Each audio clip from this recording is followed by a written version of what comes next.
Pas d'exclusion pour Renaud Muselier de sa famille politique, mais les Républicains réunis ce matin en comité stratégique ont demandé davantage de clarté. Mercredi dernier, c'est le président sortant de la région Provence-Alpes-Côte d'Azur, candidat à sa réélection, qui avait sollicité le soutien de La République En Marche et le retrait de sa liste incarnée par la secrétaire d'État Sophie Cluzel. La place, bien sûr, est ouverte à tous ceux de ma majorité régionale, avec ses 8 composantes, y compris ceux qui sont engagés dans la majorité présidentielle. Et d'ailleurs, le bon sens voudrait que la majorité présidentielle m'apporte son soutien. Un appel auquel le Premier ministre en personne a répondu très favorablement dans les colonnes du JDD, entraînant le retrait de l'investiture LR. Ce soir, c'est le comité d'investiture du parti qui se prononcera sur son soutien au candidat.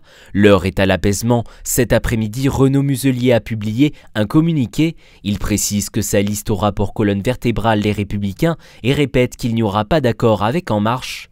Même si la situation semble clarifiée, le Rassemblement national espère surfer sur ses remous à droite.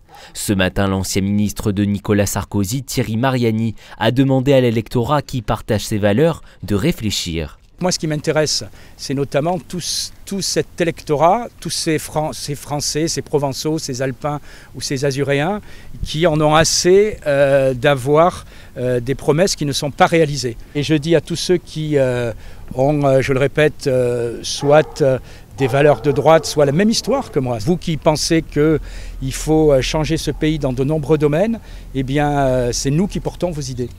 Jeudi matin, c'est une gauche rassemblée qui devrait se déclarer sous la candidature de l'écologiste Jean-Laurent Félidia. Une force qui partirait sans la France insoumise. Aujourd'hui, les négociations étaient en cours. Tout dépendra véritablement des tractations à gauche en ce moment. Est-ce qu'il va y avoir un accord global qui va se poser? Et puis il y a ces deux noms qui reviennent, Olivia Fortin, la Marseillaise d'un côté, Jean-Laurent Félidia de l'autre. Il va falloir choisir.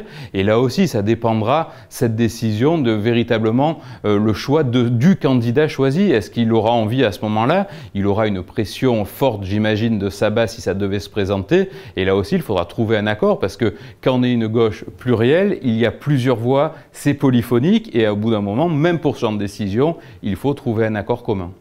La date limite du dépôt des listes est fixée au 17 mai.